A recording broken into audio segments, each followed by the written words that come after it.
Hi, a very good evening to all of you, and a warm welcome to all our viewers who have joined us in the show. Welcome to our YouTube channel, Skepta. I'm your host, Dr. Mani Iyer. Before we start, I request every one of you to please subscribe to this channel and like this video, and also share this video with all your friends and relatives. This will go in a long way in supporting us and help us produce more such shows and also bring them to you. So let's begin. Have you ever caught yourself saying, maybe I'm just overreacting? Or maybe you have told a friend, everyone feels anxious, it'll pass.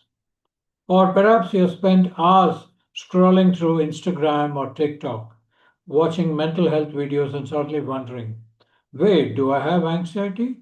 Do I have ADHD? Or do I have depression? Today we're talking about one of the biggest questions people struggle with. When does a difficult phase become something that deserves professional attention? Because here's the truth. Mental health isn't simply divided into normal and mentally ill. It's much more complex than that. We'll talk about what emotional struggles are actually normal and what are not. Why so many young people today are feeling emotionally exhausted and what mental disorders actually are. Why diagnosis isn't something to fear and why social media should never replace professional assessment. Joining me again is psychologist Ms. Neha Nair, co-founder of Room of Light, who will help us unpack these questions in a way that's practical, evidence-based, and hopefully very much reassuring. Neha, thank you very much for being here again. So let us start. I think one of the biggest misconceptions in people in that is that people believe you're either mentally healthy or mentally ill. Is that really? I mean, it looks like it is binaries. Is that how really the mental health works? Over to you, Neha ji. Thank you, Dr. Mani, for having me. It's good to be back here again. So, as for your question, well, actually, that isn't really the case. So, one of the most important ideas that we have in psychology is that mental health exists on a continuum. So, instead of imagining two boxes with having mentally ill and mentally healthy, we can imagine a spectrum instead. So, at one end, we may say that someone may be flourishing, feeling emotionally balanced. They're able to cope with stress. They're able to maintain relationships, enjoy life, and are able to function well. Now, somewhere in the middle, many of us experience temporary struggles. For example, stress before exams, sadness after a breakup, or let's say anxiety before an interview, or grief after losing someone that we love. Now, further along the continuum, these experiences may become more persistent, more overwhelming, or they might begin interfering significantly with our daily functioning. And this is when professional assessment becomes very important. So, the important point is that people move along this continuum throughout life, and mental health is very dynamic. It is influenced by our biology, our personality, our relationships, our physical health, our finances, our work, and our environment. So this kind of struggling doesn't automatically mean someone has a mental illness, right? Yeah, exactly. So, feeling emotions is not a sign that something is wrong. In fact, emotions are very healthy. Sadness after disappointment, fear before uncertainty, anger after injustice. These are very normal adaptive emotional responses, which are very common to human experience. Now, the goal is not to eliminate these difficult emotions, but to understand whether they are serving their purpose or whether they have started to control our life instead. So this is where I mean, when is it more than just a bad phase? So this is probably the question everyone wants answered. How do we know whether we are simply going through a difficult period or whether it's something that needs professional help. So this is quite an important question, of course. And so whenever someone asks me or clients come up, and they have these questions, so I usually ask them to remember four questions. So first is how long has this been happening? So what is the duration? Now everyone has bad days, but if symptoms continue for weeks or months without improving, then that may be worth paying attention to. Second is how intense or frequent is, the episode that you're having. So feeling anxious before an interview may be a very normal response. But then if you're feeling anxious every single day about almost everything, then it might be something that we need to pay attention to. Then the third point would be that is it affecting our daily functioning? So can you like still study? Can you work? Can you maintain friendships? Are you able to sleep and eat? Are you able to take care of yourself? So are you basically able to engage in your, daily activities of living? Now, if emotional distress starts to interfere with these areas consistently, that could be personal, it could be social, it could be professional, then it is important that we seek support. The fourth point would be that is this different from your usual self? So, how you have been always, can you see changes in that? Sometimes people would notice that I don't recognize myself anymore. And this change in itself might be something very meaningful. Can you give us some examples to Yeah, understand this?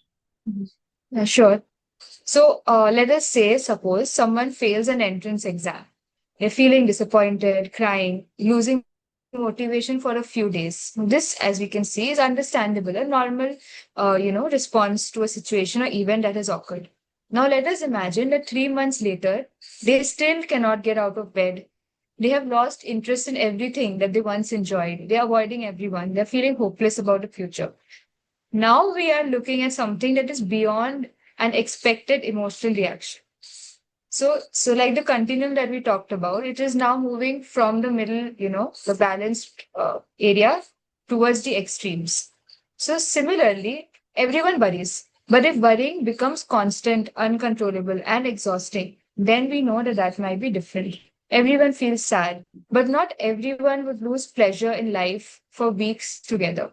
So everyone gets distracted sometimes as well, but not everyone would have lifelong attention difficulties that is affecting all areas, other areas as well, such as education, work, relationships. So this context that we're talking about always matters. Neha ji, so why are young people struggling so much?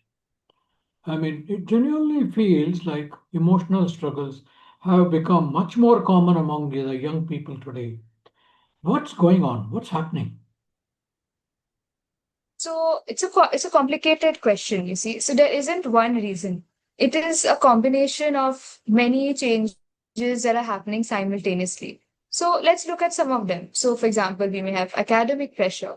Young people today, they feel that, exam determines the future. So the pressure becomes very early, from a very young age, we see. I mean, you can even see it in today's times and the crisis that is going on. Then we talk about career uncertainty. So the job market is also changing very rapidly with due changes and developments coming up, every day. So many graduates feel uncertain despite doing everything right, that whether what they're doing, whether it will actually help support them in future. Then we have social media comparison. So we constantly compare our behind the scenes with everyone else's highlight reels. So people often feel that I'm falling behind because of this, this fake world that social media has created. Then we have loneliness. So ironically, despite being more connected digitally than ever than any other generation has before, many people are reporting that feeling emotionally isolated. So we may have, followers, but we do not always end up having very safe relationships and connections. Then we have relationship stress. So today we have very different types of, relationships that are coming up. Like we have situationships, we have breadcrumbing, ghosting. So these kind of new emotional challenges which previous generations did not experience are also creating a lot of stress in today's times. Then we have family expectations, where many young Indians today are trying to navigate between traditional family values along with modern aspirations, and they might feel that they're caught between two worlds, which creates a lot of conflict within.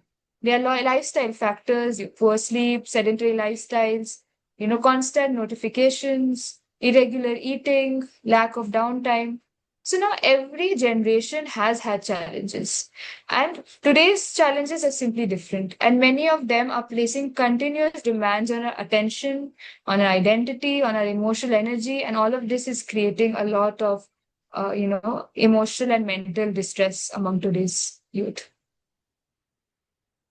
Oh, that's just too much for me to say. Yeah. And now that people have come up with so many terms like anxiety, depression, OCD, ADHD, and so many such terms all the time, and we really don't know what they mean. And could you Yeah. please briefly explain what they actually mean? So, of course, I can explain, but it is also important before I do so to remember that these are very oversimplified explanations and they are not a diagnostic criteria. These explanations are for more accurate understanding and for awareness, but they are not to be used for self-diagnosis, as that needs much more thorough check, and it is better to be done by a professional. So, I mean, like you mentioned, some common terms that we are using. So, one of the most common terms that like everybody's using is depression. But what is it? Is it something that you use that lightly? So, depression is much more than just sadness. People may experience persistent low mood, loss of interest, fatigue, hopelessness, difficulty concentrating, changes in sleep and appetite, feelings of guilt, worthlessness, and sometimes thoughts of death or suicide. So you can see that it is not just, your everyday sadness. It is much more than that. Then we have this term that like you mentioned, anxiety. So anxiety in, the clinical term, it involves excessive fear or worry that becomes difficult to control and starts interfering with life. So, there can be different types of anxiety as well, which are present in different forms. So it could, come up as panic attacks, others like, constant worry, general worry all the time. Then some people might have some, specific phobias, and then you might also be trying to avoid certain social situations where you have social anxiety. So that could come up in different forms and ways. Then we have another thing that people usually use, like, okay, I'm so OCD, I have OCD, these are just some terms that people use. That's also which we call obsessive compulsive disorder. And this is not just simply cleaning or, just because you like things to be clean or orderly, that does not mean you have OCD. So in actual OCD, people would experience intrusive, unwanted thoughts that are creating intense anxiety and which they're not able to get rid of even if they try to. And this is usually followed by some compulsive behaviors or mental rituals which are performed, again, which are, difficult to control. And this helps to reduce the anxiety that a person is going through. Then another term that is used very, generically is ADHD, which is the attention deficit hyperactivity disorder. And this just does not mean somebody who's being very distracted. It is actually a neurodevelopmental condition. So this happens, since very young age, and it involves persistent difficulties with attention, impulsivity, or hyperactivity. And it can significantly affect our functioning and how, we respond to the environment. Then we have trauma related disorders. And, for trauma, after overwhelming experiences, some people might develop persistent symptoms like intrusive memories, hypervigilance, avoidance, emotional numbness, nightmares, flashbacks of the event. So this is trauma, when you are in a very life threatening situation which has threatened either your life or your, feeling of safety. That is what we would call a traumatic experience. Then another thing that comes to mind is, eating disorders, which I think people should be aware of. And this shows a lot of disturbance in eating behaviors and body image. And it's just not about simply dieting or wanting to lose weight, but it goes much more than that. So yeah, these are some things that I could like think of right now, which we hear, which has become a part of our everyday language, but actually have much more important connotations to it. Okay, so what you have important mentioned here is that disorders aren't personality flaws as such. So, Yes, yes, very true. They're not signs of weakness. That is what we should remember. They're complex conditions that might be influenced by biological, psychological, and social factors. And then they are not us. They might become, a symptom or a part of us, but they're not us, and they don't, or like, they do not they don't explain us or do not become the definition of us. And just like physical illnesses, they also deserve understanding rather than judgment.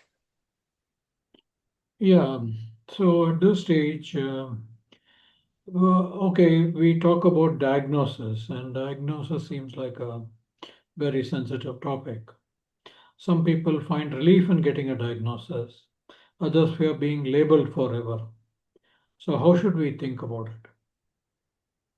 So, yeah, that is very true.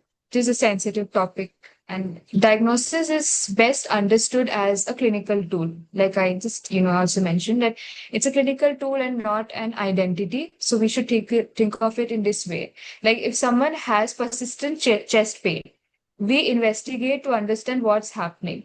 So the diagnosis helps us guide the treatment. So mental health also works in a very similar way. A diagnosis can help us understand and explain the client's experiences, guide evidence-based treatment, and connect people to appropriate resources. And it also sometimes helps people to get a better understanding of what is the condition that they are going through, and it helps to reduce self-blame.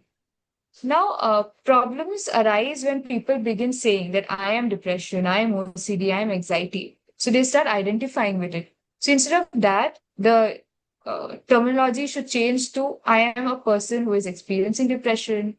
And this language change really matters because identities are much larger than the diagnosis. So people are not the symptoms. They have their own strengths, relationships, their own dreams, their own creativity, their resilience. And this continues to exist even during illness. Okay, this kind of self diagnosis that people do through social media. Now, this is probably one of the biggest issues today. Mental health content is there everywhere, wherever you see online. And how helpful or harmful is that? Yeah, very, very true. So social media has definitely increased awareness, and I think I would consider that a positive development. That's also what we are trying to do right now. But many people now recognize that now people can recognize symptoms because of this, and they can seek help much earlier than they might have in the past because of lack of awareness. But awareness is again very different from diagnosis. So this is something that we should remember. Algorithms can reward content that's short, emotionally engaging, and highly relatable. Many everyday human experiences, such as procrastination, occasional forgetfulness, liking routines, mood swings under stress, uh, can be presented as signs of specific disorders. Now, without context, it's very easy to start identifying with these labels without, like I have explained priorly, understanding the entire context. A proper psychological assessment, in contrast, would look at the whole picture: the person's history, when did the symptoms begin, how severe are they, whether they occur across different settings, and how much they are interfering with your daily functioning, other medical factors, your developmental history, and other standardized assessments are also used. So this thorough background check and this thorough assessment is not something that a 30-second video can provide. So this is where we need to be careful. Okay. So, what do you think? That's a healthier way to use social media.